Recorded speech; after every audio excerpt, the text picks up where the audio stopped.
Y'all ready to be history? Get started. Welcome. Hi. Hello, everyone. To the Pro Audio Suite. These guys are professional. They're motivated. With Text the VO stars. George Whitham, founder of Source Elements. Robert Marshall, international audio engineer. Darren Robbo Robertson. And Global Voice. Andrew Peters. Thanks to Tribooth. Austrian Audio. Making passion heard. Source Elements. George the Tech Whitham. And Robbo and AP's international demos. To find out more about us, check theproaudiosuite.com. Line up, ladies! Here we go. And welcome to another Pro Audio Suite, thanks to Tribooth. Don't forget the code, TRIPAP 200. That will get you $200 off your Tribooth. And Austrian Audio, making passion heard. What you have heard is lots of podcasts through the year. And so we're going to talk about some of the ones, the highlights, I think, that we've had. Have we had any? Yeah, exactly. Well, that sounds I'm good. actually scrolling back through our episodes of the year. I mean, we record so much content. I mean, how in the heck can you summarize what we went through in this year? Because it's... I can't remember what I did yesterday. Yeah. As a show, we actually had a really good year.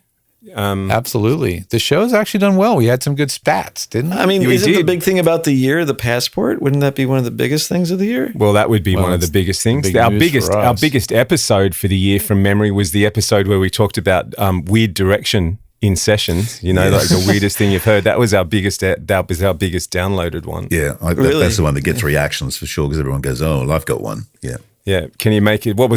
Can you make it sound like you're dead inside and all that sort of stuff? What a direction! I Can you do make it sound easily. like AI? Well, Yeah, exactly. That's right. Well, the story that kicked off the year on our episode list on the 14th of January was the Austrian Audio joins DPA. So that was Wow, the big that's story. right. in the story for the year. I just kind of forgot about that in the first place. That's right. Yeah, Yeah. it's been very quiet since that was announced. You would never really know. No, They're not stepping on each other. It doesn't No, seem like it's- which is DPA great. wanting to get to, involved with the Austrian Audio. It's just they wanted to build their portfolio. And I should have brought my it's an asset. DPA microphones to the Messiah. I could have brought my 4011s. Yeah, your 4011s would have been appropriate. Are they still in good shape? They the are. DPAs? Yeah, they're tough to use because they're 192 volts, so they need a special preamp and. Oh, blah, that's blah. right. Yeah. That's right. Absolutely. But yeah, that's how we kicked off the year. And then the passport was here. That was like a big deal, obviously. And so we talked a lot about the passport. We demonstrated it. We used it. We did user guides. We really we really got into well, when you say elevating two-way we, I recording. think you did the user guides, George. Although we did do an episode on we did an audio guide episode, a user Yeah. guide. That's So right. that was I- kind I of think in the fun. middle of that episode, we came up with another use case in the middle of if We I did. remember right. Yeah. Yeah, yeah, I'm trying to we remember came what up it with was. 7 or 8 default setting scenarios, and then we came up with an 8th one, which I think ended up on the document, the PDF that you get with the user guide. Oh, cool.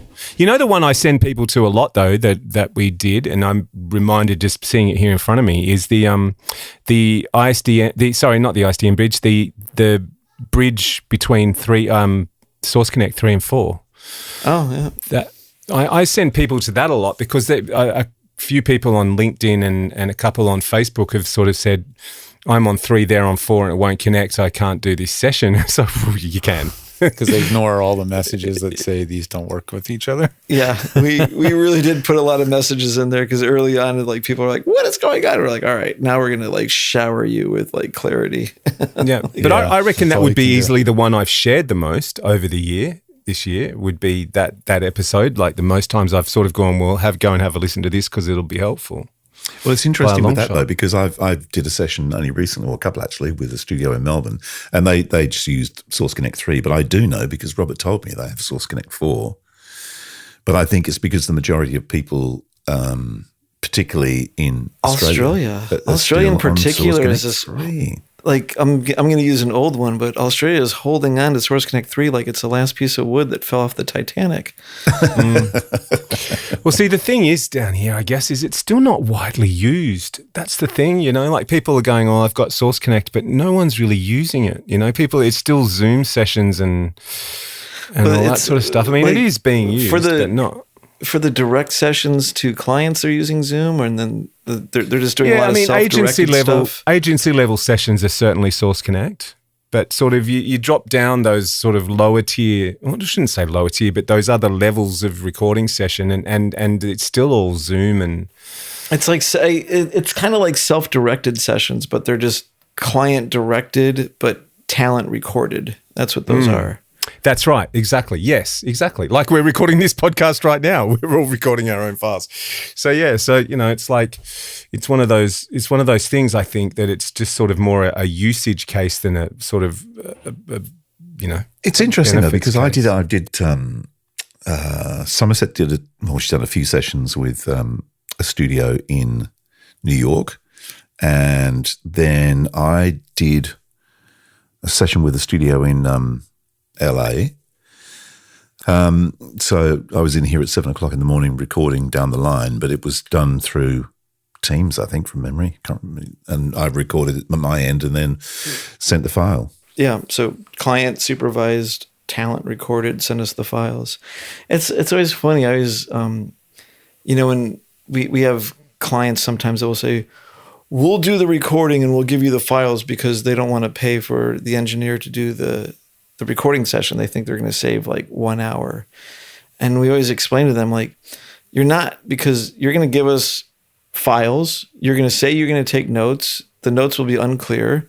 Someone will get off on the take numbers, and it's going to take the hour that you think you're going to save is going to take the engineer an hour to go through it all and figure it out. And if anything goes wrong for the engineer not to catch at the time, you will have missed your opportunity to catch it because you're not really monitoring in quality, and you're not, it's just, there's things that can go wrong that an engineer might catch if you have them on the line, and they're going to have to spend the time anyway. So it was weird though, because time. with one of those, I mean, the Somerset one, she's in the booth. I'm actually engineering out here. So, I'm slating and all that, each take and all that kind of stuff, and capturing the audio. Right. And what really should have happened is you should have been like, Somerset is $500 an hour and Andrew is $50 an hour or whatever. Exactly. Poor engineer gets paid. Yeah. Yeah. It's funny though, you're talking about not hearing stuff though, Robert, because I got caught out like that earlier this year doing a demo for someone. They didn't have Source Connect, so we just did it like this down the line. Met on Google Meet, and they just recorded themselves locally, and it as best as I could tell, it sounded good, and I'd got them to send me a file.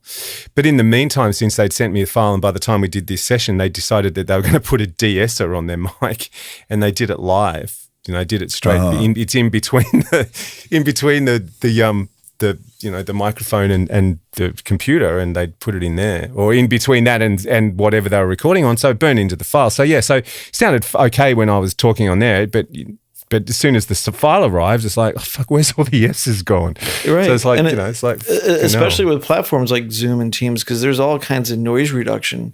So there might be a fan and a who knows what going on in the background, and those systems are pretty good at getting rid of that from the point of view of a meeting room. But then when you get the file, you're like, oh crap, there's a whole bunch of crap here that we could have dealt with better. Deal with. Yeah, you got to deal with it now. That's right. And also you have no idea what the levels are. You get the file, it could be, clipping like crazy. You just don't know, or too low or whatever.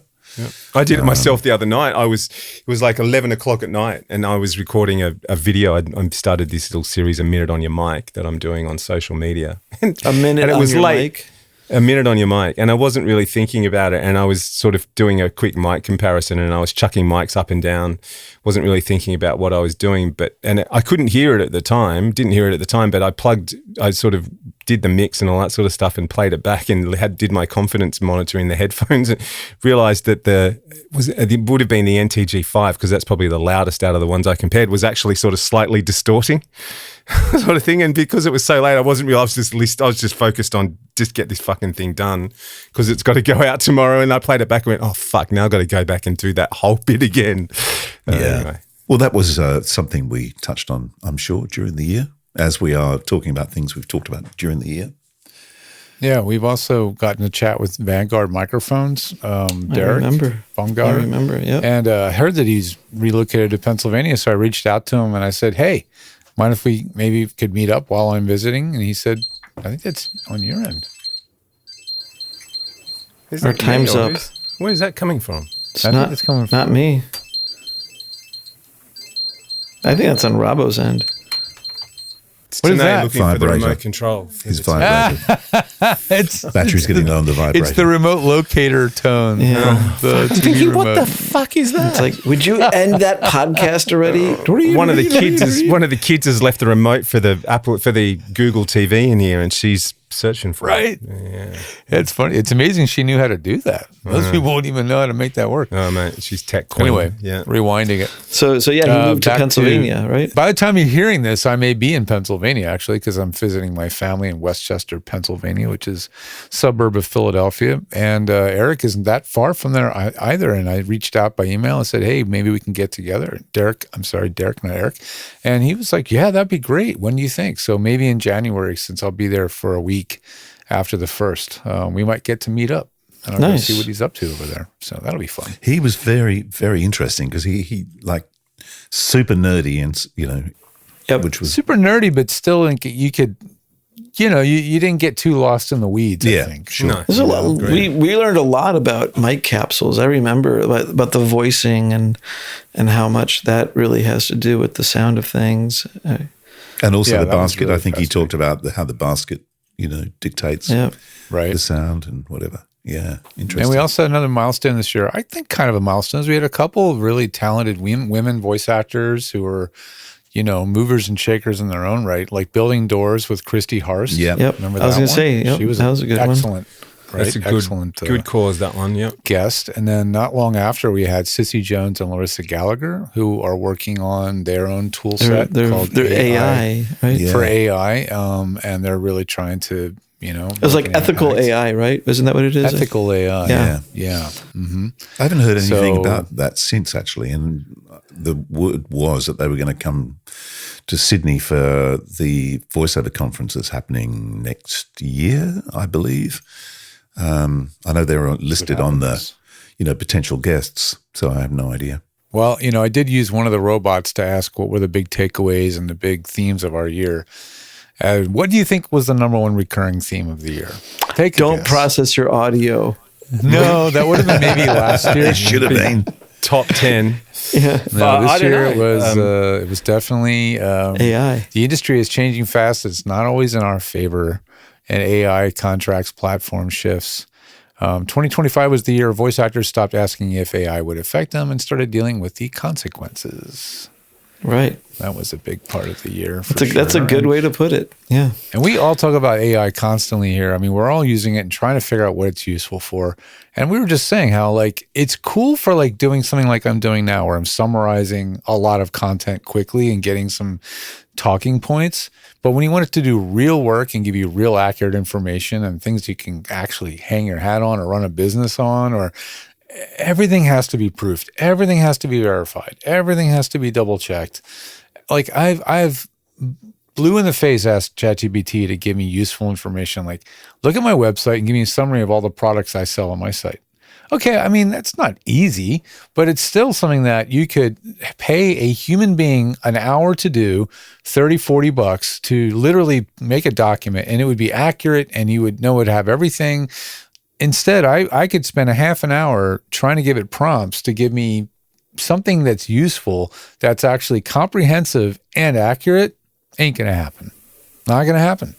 Yeah, No I mean, way. that is one of the questions. I mean, just from people trying to hire AI voices, I understand that AI voices from a reuse point of view maybe are more affordable, but when you really look at the recording session and trying to get what you want out of AI, because wasn't one of them that someone did about trying to direct AI and all the stupid crap?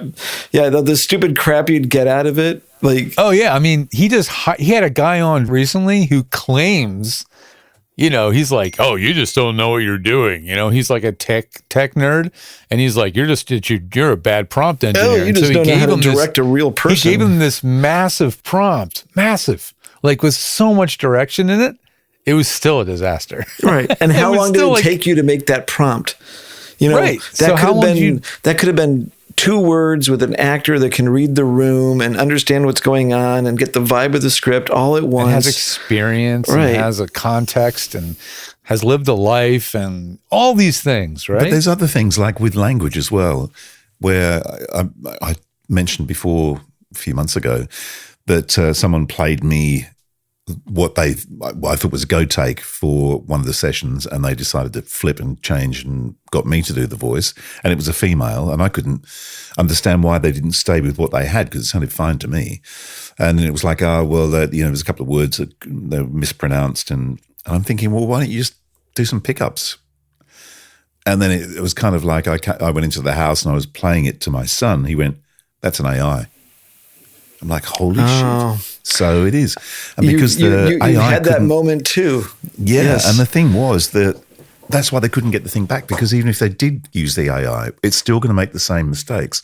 And even if you use phonetics in the script to, for the AI to get the pronunciation correct, it's so difficult because phonetics change with the accents. So I get sent phonetics, like there's a word from the Middle East or Singapore or something, and they'll give me, they'll spell it out phonetically. But their phonetics is based on their accent. Now, if they're Indian or Chinese or Arabic, the way they say a word is so different to the way we would say it, so their phonetics don't work for us. So if you can't get a human to do it, you got Buckley's of getting a AI to do it. Oh, yeah. And then try to get AI to do the same thing twice, but change one aspect of the performance. Right, you just get a completely Impossible. different thing. Like all of a sudden, it's like, Impossible. yeah. No, you can't do it. You can say, like, I want exactly the same thing. You nailed it, but I need you to just a little something on the branding and the blah, blah, blah. Nope, you get a different performance every time. And that's Not the whole happening. point. You're going to spend more time trying to wrestle AI than having a human interaction with somebody and getting it done quicker with higher quality. And that's right. The question is, I don't think there's any creatives out there. I don't think there's any art director or writer that wants to use AI. I think it's all the accountants and the CEOs and the people that are paying the bills. They're like, you got to use AI. And they don't realize that they're not there making, like, they assume everything gets made with quality because they want it to be quality, and they don't realize they're forcing people to lose quality in their product. And things like advertising, it's a subtle thing, right? It's like you're trying to get a reaction out of somebody, and some of this stuff can be pretty subtle to, lock into somebody. It's not always, clients always think that if you just say the price point more times, like, people are going to get it. And it's not that.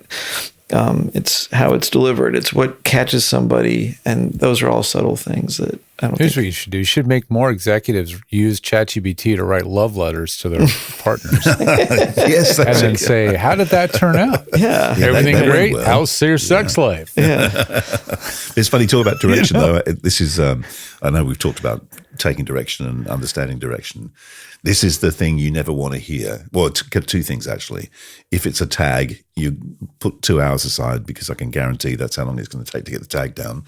But secondly, when you hear someone go, that was absolutely perfect. I But. love it. But. And you go, oh, mate, as soon as you hear that but after the The perfect, shoe's you going to go, drop. oh, shit, here we go. We're down the rabbit hole. We're not coming out for a while. Can we just try one more? It's never one, though. As No, much it's as they never. say, can we try one more? It's never one. My takes aren't potato chips. Thank you very much. That's right. Yes, Some indeed. other topics that were big recurring themes. Gear matters less than people think, but understanding it matters more. Yeah, that's a Well, good the same one. goes for your room as well. Or Yeah. gear or your rooms. Right. We've preached on that so many times, but it's a recurring theme for sure. It's the right use of the right kind of gear, but not the specific gear. At the right time, in the right place, in your Do you know, chain. it's something that I've changed, and this is going a bit off topic, which is what we normally do. I've got 4 channels in here, but I've cut it down to 2, and I've locked in. Is it the Grace and the two Neve? setups. I have the Grace through the 416 through the Grace, and the 818 through the Neve, and that's it. So I have the Grace. So you're not using the OC8. You were using the OC8 is your Rode setup. Yep. Okay. Yeah. I'm really looking forward to getting the super cardioid version because I think that would be fantastic on the road. as long as you get your mic technique right. Otherwise, I'm hanging out. Well, to try that. it's like not quite as strict as the 416 and not quite as open as the normal 818. Just kind of right in the middle. Yeah. The funny thing about the tube, the line gradient, is that what we call those? The 416s and the like? Yeah, I the think capsule. yeah. Yeah, the capsule's farther from the tip than we all talked about that too, how the capsule is actually quite a bit. So like it's not as, it's harder to make a like really bad plosives on a 41.6. Unless you're swallowing it. Yeah. But it's much harder to really make it sound bad because you never really get that close to the capsule. Whereas a pencil mic, OC8, SC, the SC, it's right there. The capsule's right there, and you can blast the bejesus out of that capsule. I mean, I'm using one here, and I do have the included windscreen, which is actually really effective. But I certainly have a high pass filter on this thing too. you can also use that pop screen in your aquarium if you need. Yeah, that's true. right, exactly. It is not all that different. I heard it sounds pop great screen. if you take it straight out of the aquarium and put it right on the mic. Yeah, that's right. In fact, actually, here's an experiment. I'm holding in my hand the aquarium, the actual $1 pool aquarium filter, and I'm using the stock one that comes with the Austrian. All right, pop See if you away. can hear me. Okay, so Peter Piter, what is it? Please bring pizza pronto. Please bring pizza pronto. That's what the Bandrew says, right? Bandrew's thing, yeah. All right, we'll take that one off. And Okay, wait. Do it without With anything. no pop Okay. shield. Please bring pizza pronto. Please bring pizza Ooh, yeah. pronto. Okay, you can hear the thing clipping. Yeah. And then this is the $1 filter from the aquarium. Okay, here we go. Please bring pizza pronto. Done. Please bring pizza My pronto. God. It did it great. Yeah. Oh, I said Not bad, eh? Good job. Oh, I said you could talk underwater, George. Yeah. George, you got to remove the goldfish from that. But besides that, it's great. Yeah. Yeah, Pretty that's right. similar. Pretty similar. George, that reminds me. Send me a link to whichever ones you use. I gotta get me a few. No problem. I'll send you a bag. You can put some other And stuff. then- Put some other stuff in the bag, please. Yes. Another topic, the other biggie was the myth busting is still one of the biggest things that we do because your audience is drowning in bad advice. You know what? you know? Changing the subject again, I'd like to know who found at O'Hare Airport a bag of hooch in the pot plant outside the airport. I'd like to know too, because that's mine. I want it back. You know about that. I told you about that, Andrew. Yes. I was so pissed off. I want it back. Yeah. That's funny. Oh, man. Yeah. No, it's been great. I mean, we love what we do. I don't know is there anything we would change for next year? Have you guys thought about? I mean, we've dabbled in video, then we backed off on video. Certainly don't expect it to be any more professional. I mean, that would be one thing. Not with me on board. That's for sure. None of us. Well, I'd be curious what you guys think as our audience, like the value of video. Like, have you been missing our video that we haven't done much video lately? We should ask the audience: do we need to do video? Right. Like, Is it we'd like to hear something from feeling you. You're missing out on. Yeah. Because, we used video for a while because we could, and so we were doing it as a team effort. And frankly, I'll be honest, it was me putting a lot of more effort into It was that. a lot of work. because It's the exponential how video much was a more lot work of the video is. right? Yeah. And then it was a team lift because Robbo was still doing his mix and then getting it to sync, and so we used it great. We used it heavily for all of our passport stuff because we wanted to demonstrate it and show it and review it. And then it was like, wait, these long form interviews, do they really help? Does it really matter to have video? Is it I really even that think that important? some people are more open when there isn't video. I think that's true. I think. Yeah. It's more intimate. I think you are. You've got a mask if there's no video. It's interesting how many podcasts I go on these days, though, that are video. Like A lot of them are. I video. went- Yeah. Kirsty Haast Yeah. from Sliding Doors, who I've been on Right. her podcast. That was video. There was Building another Doors. one I was on a couple of months ago. That was video. And there's one that I'm going on just after Christmas, in between Christmas and New Year. That's video. So It seems like you have to do video just to be relevant in the industry. But my question to the audience is, like, I know a lot of people that It's marketing. listen to video, like there's a video podcast and they're out walking the dog, just listening to it. No one's really, they're walking around the house. No one's actually watching the video to these things, but the marketing engines want there to be video content, but I don't know that it's still radio. It's funny because you listen to NPR and it dawned on me one time, like some of the shows that you listen to on the radio are exactly the same thing that's on PBS News almost. And it's just, and you're like, well, I got everything I need to know. I didn't need But to I see listen it. to them in the car. I listen to, I know that there's videos available for like The Rest is Politics, The Rest is History, all those things that I listen to. But I whack them in the car when I'm driving somewhere. And in fact, there's a couple of really good ones that came out recently. The Rest is History on the Beatles with Conan O'Brien. And it's good. It's interesting hearing you say, though, Robert, it's still just radio, because radio is going so video these days, it's not funny. You know, they're setting up their studios for video. They're basically building on-air studios around a video camera and lighting and all this sort of stuff. It's true. I know. They're going the other way. And, So much for and what having I'd a like to head for see radio. is the podcast that's video only without any audio. How will that work out? I think it would have been great in the 20s. Yeah. Well, I mean, I think it's in our name, though. I mean, we are the pro audio suite. So, you know, we're not the pro video suite. So I think audio only fits us anyway, right? Yeah, the Even product's though a I'm bit the dubious. sucker that gets to deal with it. But I don't most doubt of that them. we're going to be forced to have to do video to take it to the next level. Let's put it this way, Robert. You remember I sort of forced you to do video. You were not. You were I the was one not that happy was like, about it. I used You to were write very- some I snarky was- emails about that. No, I mean, a year ago, I was very bullish on the video, man. I was pushing it hard because that's what everybody was talking about. I was like, But I got to like, take a shower. Shit. Like, I know. I can't fire up a Right. joint while I'm. I gotta brush my teeth. yeah. Yeah, no, it's like but in the end, the real value is what we're talking about, and the video supports it, but it's a marketing tool. And I'm not worried about. In fact, my own podcast went on hiatus in May. I haven't released anything since the beginning, like the middle of the year, and it was because video was dragging me down. I was just like, I can't keep up. I have too much to do. So I'm going to relaunch my podcast in 2026 as an audio podcast. I've got a fellow who is a client of mine and decided to step up and do a bunch of mixes for me, just gratis. His name's Rob Ryder. And he's a good producer. He does great mixes and great edits. And so we're gonna release a bunch of stuff that my George the Tech podcast recorded over the year. That's just been sitting in the can. And I'm glad because now it'll get out there. And we've got great interviews waiting. And you're going to release that as Growell audio only, and like, and it'll be audio only. But at least it's going to be heard. let's do a video let's just do a video podcast and just put bars for all the video. And there you go. Like, done. Well, since we're plugging new podcasts, I'm starting a new one in the new year too. It's a radio one. you? Yeah, it's called It's Not Rocket Science. It's about radio imaging, but it's not about, you know, this plugin and that plugin and all that sort of stuff. It's actually about the science. Why do we need radio imaging?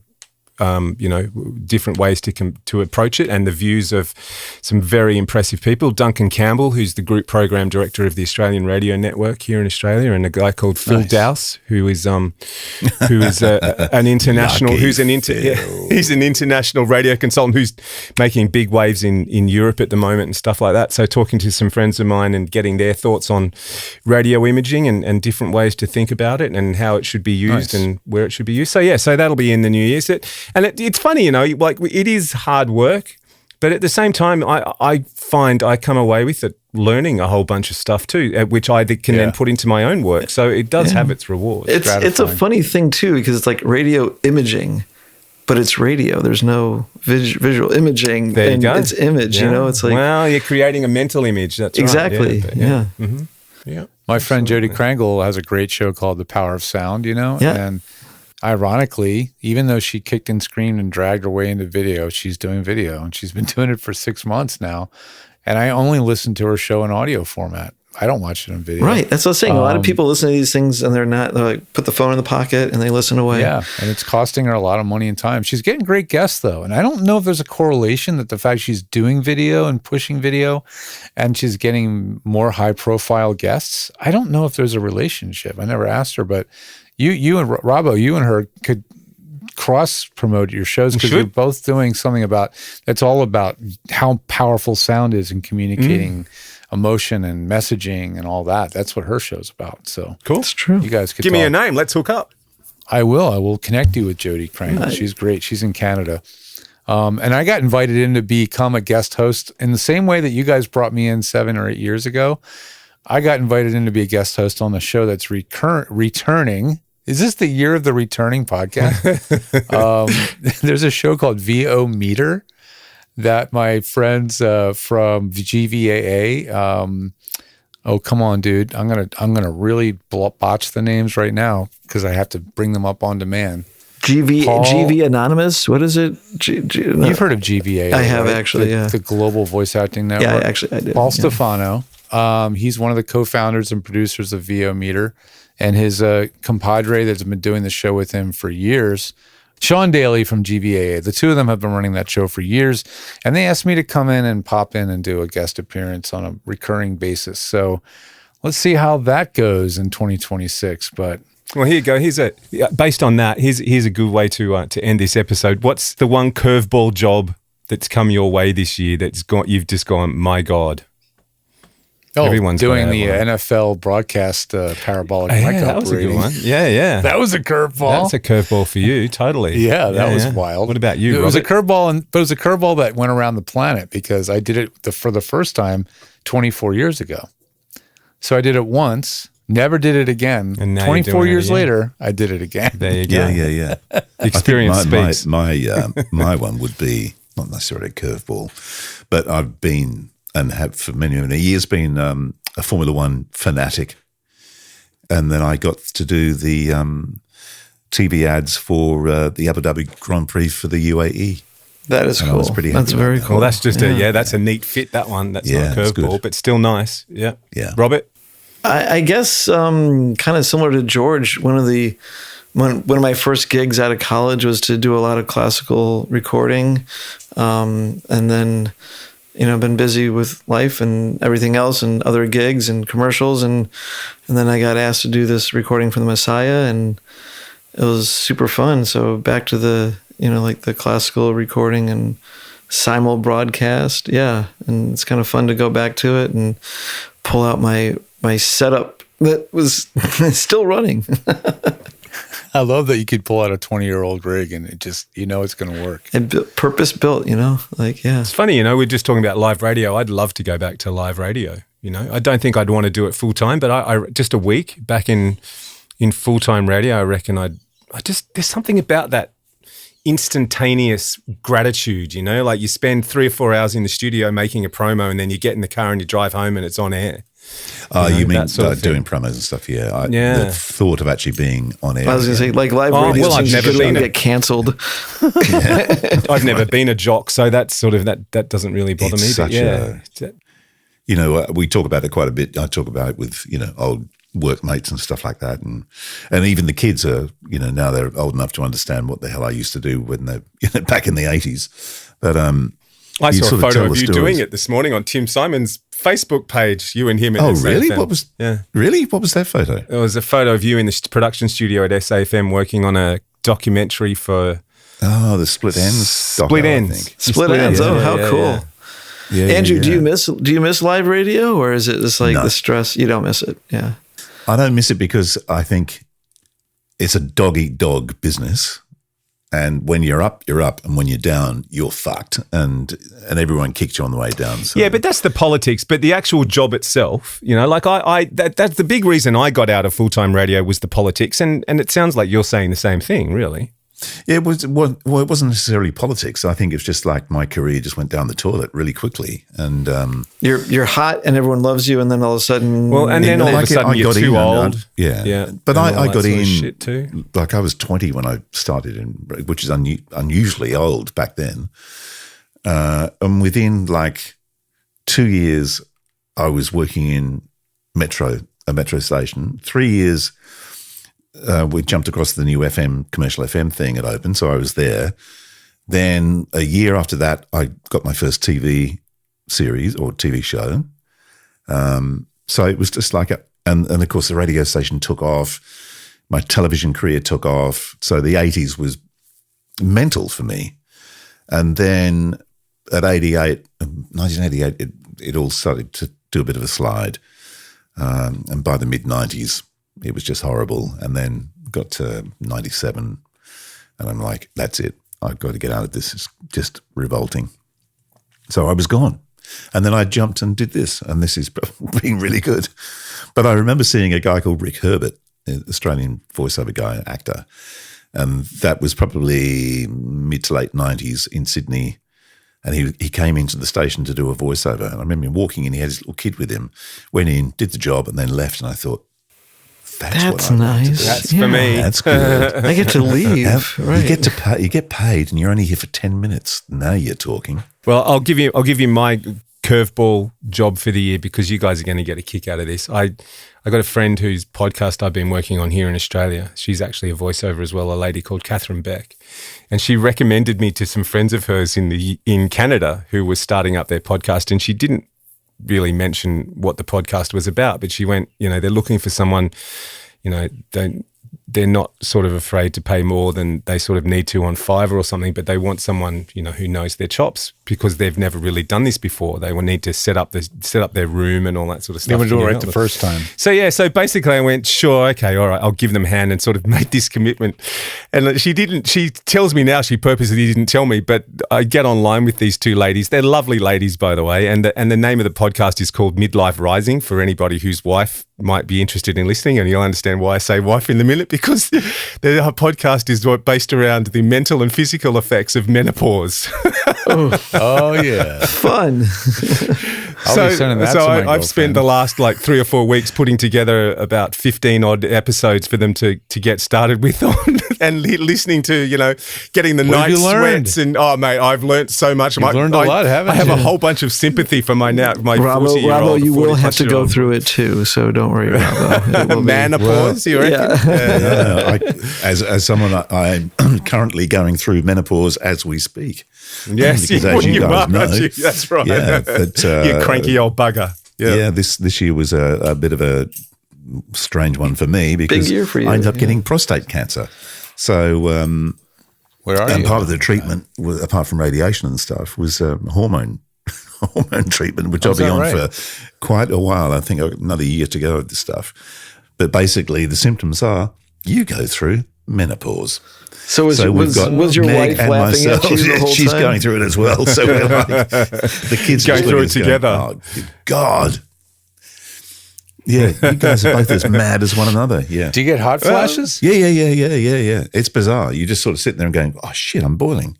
Maybe I should put you in touch with Jen and Sherry, mate. You could be the host of the Midlife Rising podcast. Right. Yeah, the first guy with menopause. Well, not the first. I mean, there's plenty of them out there. But it is, it's the most bizarre thing. Meg thought it was hysterical when we were sitting with the oncologist, and he said, look, you're going to put you on this hormone treatment and there are side effects. It'll be kind of like, you'll have hot flashes and all this different stuff. And then Meg's looking at me going, oh, boy. So you're going to go through it as well. Good. Touche. Yeah. Oh, man. Go and get your PSA done. Get your PSA. Well, that was fun. Is it over? The Pro Audio Suite, with thanks to Tribooth and Austrian Audio. Recorded using Source Connect. Edited by Andrew Peters and mixed by Robbo. Got your own audio issues? Just ask Robbo.com. With tech support from George the Tech Whitham. Don't forget to subscribe to the show and join in the conversation on our Facebook group. To leave a comment, suggest a topic, or just say g'day, drop us a note at our website, theproaudiosuite.com.